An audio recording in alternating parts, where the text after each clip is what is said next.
Ya, shalom kepada kita semua. Kami sekarang ni dan tajuk sebelum ni iaitu pasal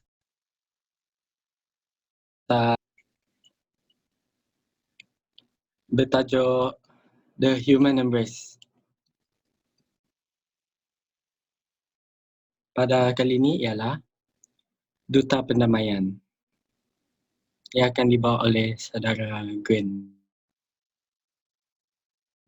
Sebelum tu kami ingin menyanyikan lagu Karena Salibmu.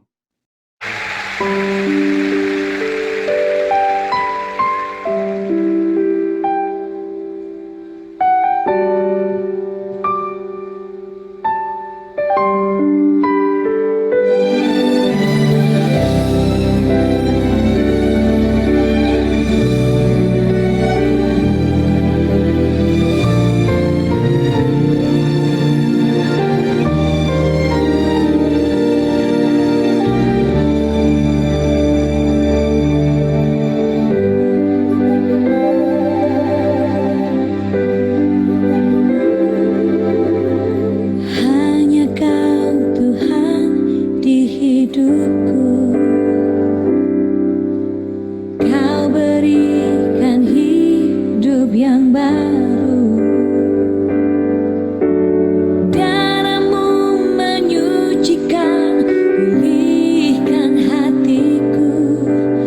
Ku nyatakan Kaulah segalanya. Engkaulah sumber pengharapan, kuasa-Mu sanggup menyembuhkan. Jiwaku pun berserah hanya kepadamu, Yesus, Kaulah segalanya. Karena salibmu, ku hidup. Karena salibmu, ku menang. Engkau yang berkuasa, sanggup melakukan mujizat-Mu. Karena salibmu, ku hidup. Karena salibmu, ku menang. Engkau yang berkuasa, sanggup untuk melakukan mujizat-Mu di hidupku. Okey, selesai sudah kita punya lagu. Dan sebelum kita mula dan mari kita semua berdoa. Ya Tuhan, Bapa kami di syurga yang mencipta langit dan terima kasih untuk sekali lagi kerana memberikan kami peluang lagi untuk berkongsi firman-Mu. Berkatilah firman-Mu besertai kami, besertalah dengan Gwen juga yang akan sharing. Dalam nama Yesus saya berdoa. Amin.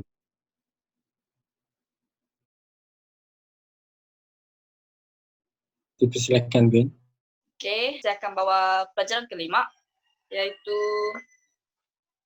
Ambassadors of Reconciliation, Jala Pendamaian. Jadi, tajuk kita ini dia akan mengisahkan tentang pendamaian, iaitu tema dia ada di 2 Korintus 5. Jadi, saya akan teruskan pelajaran kita ini dengan hari ini pasal Maria ya. Lepas tu dalam cerita ni dia akan mengisahkan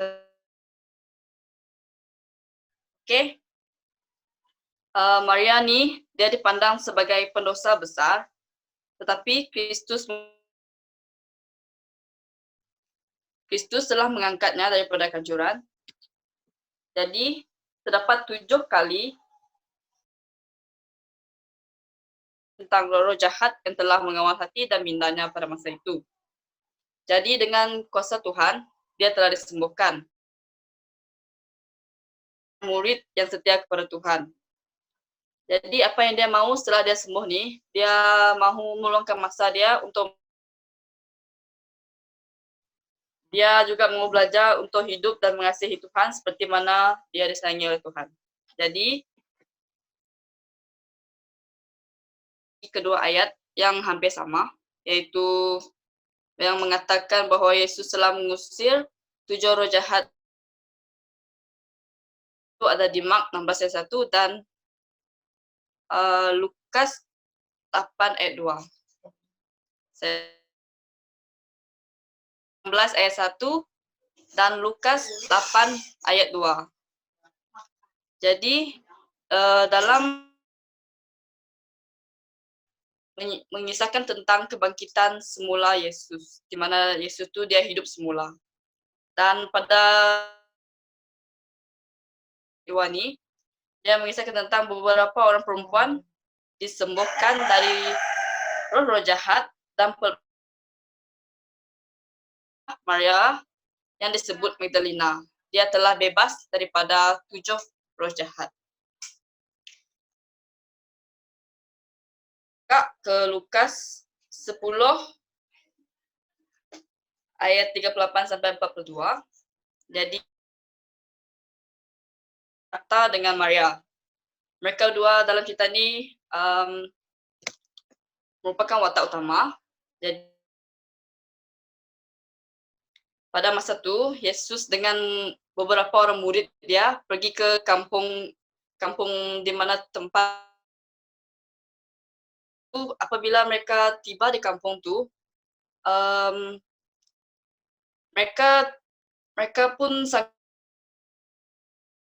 mereka merupakan orang yang sangat rapat dengan Yesus. Lepas itu, setelah saja mereka tahu yang Yesus itu dari sana, Maria pun dia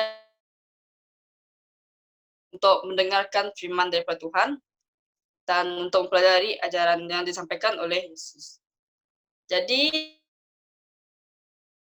dia gelisah karena terlalu banyak kerja yang dia buat sebab dia mau layan Tuhan sebaik mungkin. Juga dia sibuk untuk membersihkan rumah-rumah pada masa itu dan dia sibuk juga untuk menghidangkan makanan lah. Jadi Yesus dia beritahu macam mustahil kalau dia seorang saja yang buat kerja rumah tu sendirian. Dan macam ni, Marta, engkau sibuk serta khawatir tentang banyak perkara, tetapi hanya satu hal yang penting. Dia mendengarkan apa yang aku ajarkan yang tidak akan diambil daripadanya. Mengapa engkau tidak mencontohi Maria? Jadi tahu tentang betapa pentingnya kita untuk mendengar firman Tuhan karena boleh mengubah hidup kita. Ya. Jadi setelah saja Marta dengar jawapan Tuhan tu, rasa dia punya kebimbangan tu dia terus hilang. Lepas tu wajah dia pun tidak berkerut, dia tidak stres lagi. Lepas tu kakaknya iaitu Maria untuk mendengarkan ajaran daripada Tuhan. Okey.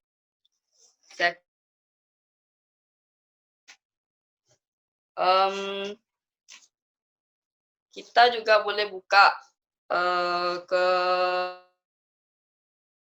11 tentang Lazarus tu hidup kembali. Saya ulang. Yohanes 11. Dalam kisah ni dia dalam juz 11 ni dia ada mengisahkan tentang Lazarus tu hidup kembali. Bagaimana cara apabila Yesus mendengar kawannya Lazarus sedang sakit tenat. Yesus tidak segera pergi. Jadi 2 hari kemudian tu barulah dia tiba di Betania. Ya. Ketika rumah Marta, dia telah nampak Lazarus telah mati. Yang Tuhan datang, dia beritahulah kalau saja Tuhan ada pada masa itu, tentu Lazarus tidak mati. Macam ini. Saudaramu akan hidup kembali. Masa itu Marta tidak paham jawaban yang Yesus isi tersirat di sebalik apa yang Yesus cakap tadi. Jadi Yesus pun jawab macam ni juga. Orang yang percaya kepada, maksudnya Lazarus ni dia percaya kepada Yesus. Jadi tidak mustahil untuk dia akan hidup semula. Jadi apabila Maria tu dia dengar yang Yesus ada di sana, dia bergegas berjumpa dengan Yesus.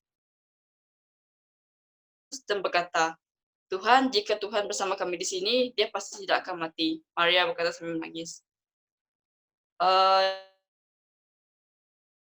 Dia juga sedih. Lalu dia tanya, dekat mana kubur Lazarus ni? Di mana Lazarus tu dikuburkan? Lepas tu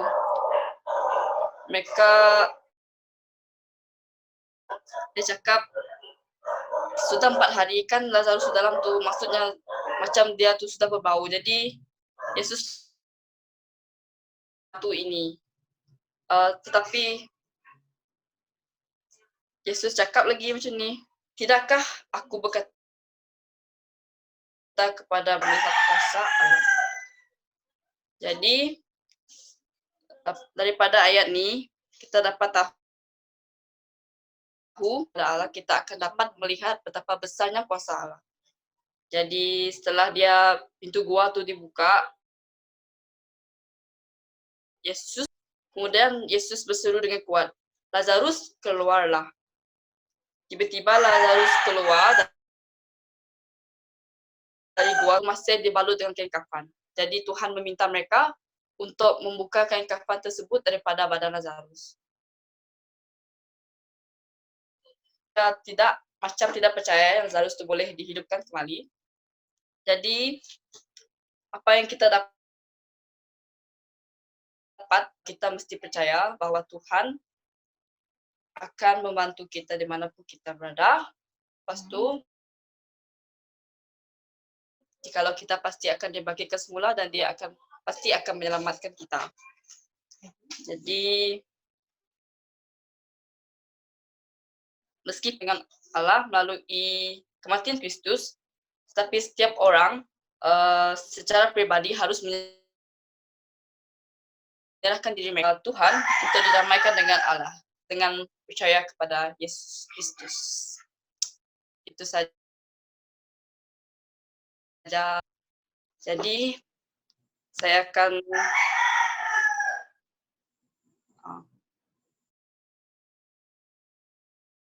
dengan doa.